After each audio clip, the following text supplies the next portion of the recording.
Good morning, students. I'm Dr. Lauren Cross, and I will be talking to you today about my art and research on African American quilts.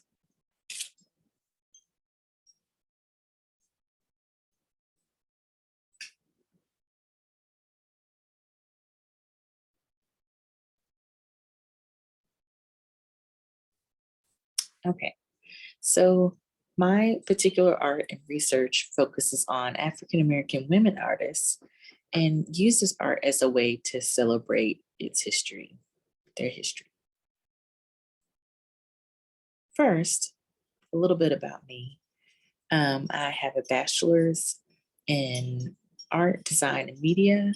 I originally went to school at UT Arlington, but then ended up traveling abroad to school at the Richmond American International University in London, England, and then received my master's at Lesley University in Cambridge, Massachusetts, and my PhD in multicultural women's and gender studies at Texas Women's University.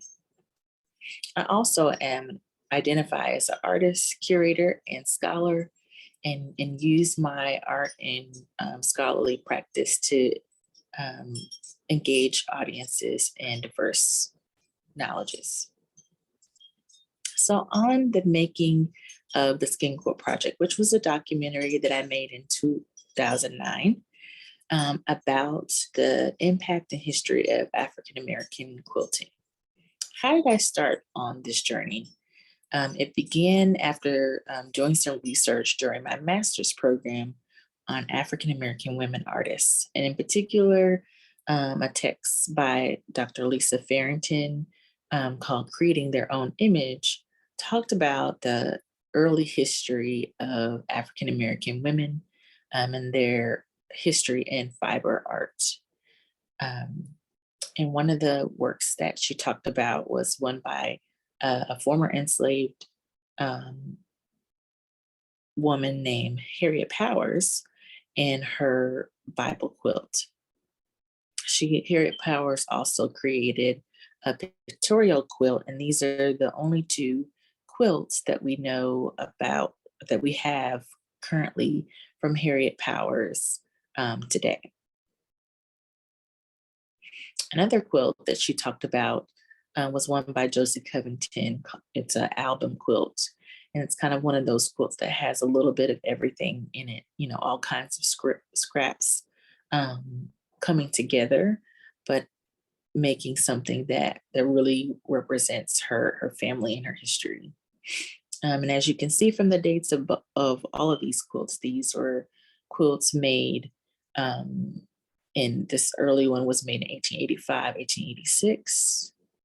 And then the second quilt, 1895, 98. And then Covington's piece, 1895. So these are really, really early quilts post-slavery. But so these are the only post-slavery quilts like this in this time period that are probably documented. But we know that there is a long history of African American quilting happening during enslavement to the present. So that knowledge really brought me to my own personal history of quilting in my own family. So the picture on the left is a photograph of my great grandmother, Melinda Wade. And then on the right is a picture of her quilt. So as I'm learning about African American women quilters, I'm also learning about my own relatives that were quilters and realizing that she was an artist. And that led me to really study and think about other quilters throughout history. And Dr. Carolyn Mazzolini has done extensive research on contemporary art quilters and does a lot of exhibitions herself on contemporary art quilters. And then this is one of her own pieces on the right, Spirit of Forgiveness. So when I was filming the Skin Quilt Project, I traveled across the United States to Alabama, Illinois, New York, and New Jersey. I was living in Massachusetts at the time. I traveled to Ohio, South Carolina, Texas, and Virginia. And so one of the things that I'm often asked is, what encouraged me or empowered me to travel so much in the production of that film. And part of it is, with documentary filmmaking, travel is sort of a necessity to be able to find all of the necessary information that you need. But I actually had a personal history of traveling for educational purposes and then also for work. So during my undergraduate education, I did an internship in Boise, Idaho for 3 months, where I traveled around the state of Idaho doing photography and graphic design work. And then, as I mentioned a little bit earlier, I went to school abroad in London, England, and traveled around there. And then um, my first job out of college was working for the Salvation Army as a regional representative.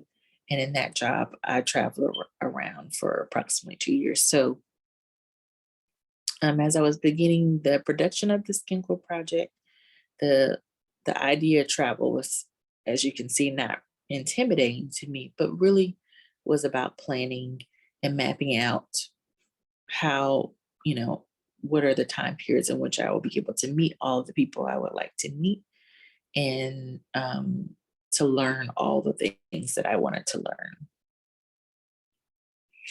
So this is a picture of me on set of the Skin Quilt Project. This is in Ithaca, New York at Cornell University. I was interviewing Dr. Rashay Richardson, who is a professor of Africana studies there.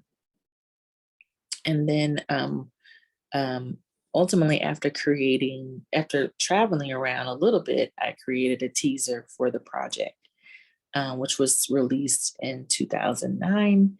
And that teaser actually really encouraged other people to participate in the project. And this is a still from the set in Chicago, Illinois. I was interviewing Dr. Midge Wilson, who's a retired dean and professor of psychology. She was a co-author of the book, The Color Complex, The Politics of Skin Color. One of the aspects of the Skin Quilt Project that I really focused on was, in part, the history of African American quilting, but more so about the impact of quilting on perceptions of skin tones and skin color politics that quilters practice within their work. And I traveled to Houston, Texas, to visit the home of different quilters there. I also traveled to, as I said before, South Carolina. This is Cookie Washington, quilter in Charleston, South Carolina. And then this is actually the Blue Triangle Quilt Guild in Houston, Texas. Many times when we think about African American quilters, we tend to think about women getting together and quilting together. And so I wanted to capture that in the film. And I had a family friend who was a part of the Blue Triangle Quilt Guild. And so I traveled to Houston to capture the ladies there in one of their Quilt Guild meetings. I also traveled to Gee's Bend, which is a very popular quilting circle or quilt network, or, so to speak, of artists in Gee's Bend, Alabama, who have really made a name for themselves because of their improvisational quilting style. And their work has been displayed in the Whitney and, internationally as well. So I had the opportunity to go there and to interview some of the quilters in Gee's Bend. So in addition to making the Skin Quilt Project, I also, years later, ended up making my own quilt inspired artworks. The quilt on the left is inspiration from the images that you saw a little bit earlier of my great grandmother Melinda Wade, um, and include it's her, kind of emerging from the quilt that she made, and it's called So Great in Her Gardens, and it's really a celebration of her as an artist and kind of my nod to her as an artist. And then this other piece on the right hand side, In Search of My Mother's Garden, um, is an installation piece where I actually recreated one of my great grandmother's quilts, which is what you see on the bed here, and then juxtapose that against a photograph of my grandmother's house. And the story goes in my family that my grandmother actually assisted my great grandmother a lot in making quilts. So this was my way of speaking to that relationship, but also um, the history of my grandmother and grandfather's house in East Texas. So there is a very rich contemporary history of African American women artists working using quilts as a contemporary art practice. Um, Very popular artists being Faith Ringel. She's probably the most well-known contemporary artist using um, quilting as a medium. She was a painter, but used connected her mother's quilting practice to her own painting practice, and the rest was history. And so she often created these quilted paintings that spoke about different histories, about different women, Black women, especially in history. This is a work by Peggy Hartwell, and she is in this particular quilt doing a nod to Harriet Powers, who I mentioned earlier. And in her rendition, though, she's referencing Harriet Powers' Bible quilt, but then also um, bringing in the image of Harriet Powers into the quilt as well, kind of connecting the artist with the art. And then this is actually a North Texas artist, Letitia Huckabee, who has done a significant body of work connecting quilting and African American culture with her photography. And I've also had the opportunity to work with her a number of times. So I wanted to highlight her work as well. And then this is a pretty famous piece by Amy Sherald, her Michelle Obama painting. And even though this is the painting, Amy Sherald mentions the fact that um, when she's using these sort of quilt blocks in the dress, it's a specific relationship to um, African American quilters that she's sort of like standing on their shoulders. Um, and we also know that there is a legacy, even in Michelle Obama's family, that's connected to quilts as well. So that's how I got engaged with quilting, and the things that I share today are things that I've learned about quilting. But some of you, as I'm talking about my own work and research, may want to learn some more about quilts. So I've included a number of children's books on African American quilting that you might be interested in taking a look at. This one, Parker Looks Up, is a reference to the painting that I just mentioned. Um, and all kind of tell the story of African American quilting in different ways, sometimes highlighting specific figures in history, others really highlighting the practice itself. And then in addition to that, if you really want to get into some deeper research on African American quilting, I've also included a number of books related to African American history, quilts, and culture. So, talking about the history of quilting during enslavement in the United States, and then looking at contemporary conversations about quilting as well. There's actually currently an exhibition on view at the MFA in Boston called Fabric of a Nation that is highlighting American quilt stories. And this is a work by Bisa Butler on the cover. So at this time, this is an opportunity for you to ask any questions that you may have. Um, Instructor, you can pause the video and give students time to ask some questions that you can collect, and I'm happy to collect those questions and get back in touch with you all on those answers that you have. So for the next part of our time together, we'll be working on a collaborative art making activity. And I've had the opportunity to do an iteration of this same art making activity at the Dallas Museum of Art, and also other exhibition venues and galleries across the country. So a little bit of context. It's important to, as we've kind of talked about some of the quilts that I've shown you a little bit earlier, to note some of the early African American quilt patterns. Some of these quilt patterns have been connected to or been suggested um, to be connected to the Underground Railroad. And at this time, we are not always sure that whether or not that is true or not, but we do know that these are early African American quilt patterns that were common. And then this is also another common pattern, which is called the Jacob's Ladder quilt. So keep these quilt patterns in your mind as we move forward into our exercise, and as you think about um, this collaborative quilt project that we're going to be making.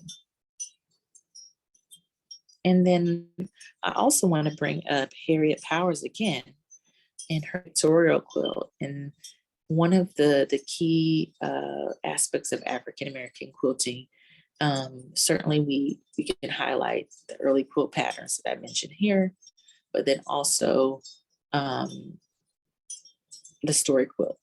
So there is a rich history and legacy within African American quilting in using quilts to tell stories. So Harriet Powers' pictorial quilt is the early representation of that. And that has continued to happen throughout history and even to the present. So thinking of these kind of different styles as being examples that you might explore in our activity. So for our collaborative paper quilt project, you will be creating a quilt with 3 or more of your peers using your own quilt block designs. I've created a template here with some quilt blocks for you to create your own designs. You can fill these boxes with your own drawings, patterns, and any design of your choice. One of the things that you may choose to do as you're working with your peers is you could either collaborate together to create squares that are related to a particular theme, or you each could all create different squares based on stories that relate to you and combine those squares together. How you assemble those squares into your paper quilt is up to you. But the idea is to have a conversation with your peers about what these squares mean for you. Each student should create at least 5 squares. And so your collaborative quilt, if you have at least 3 people, should have about 15 squares in it. On the second page, this is where you're going to paste and assemble your quilt squares. And you can assemble them in any pattern or design that you want with all of your squares together. And then at the bottom, you'll see a quick prompt. Our quilt is about. And that's a space for you to reflect on the the collective ideas that you see happening in your quilt blocks. Or if you decided to collaborate on one particular theme, this is a space where you can let us know about what that theme is and maybe give us some clues as to what we should be looking for in the squares. The next thing that I prepared for you is a little bit of a treat that you can do on your own time. And this is a housetop quilt coloring page. Earlier in my presentation, I talked about the G's Bin quilters in Alabama, very prominent quilters. And so this is a coloring page that will allow you to explore the quilt top pattern. And I also referenced this a little bit earlier here in those early African-American quilt patterns. So this is the quilt, the housetop quilt pattern. And so the colored page is referencing that. Okay.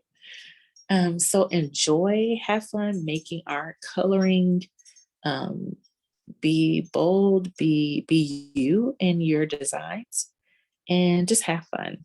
And I want to thank you for allowing me to share with you today. And enjoy the rest of your day. I'm happy to, as we had some time to talk today, happy to share any information. If you have questions, feel free to submit your questions to your teacher. And I'm excited to share this information with you today. Have a beautiful rest of your day. Thank you.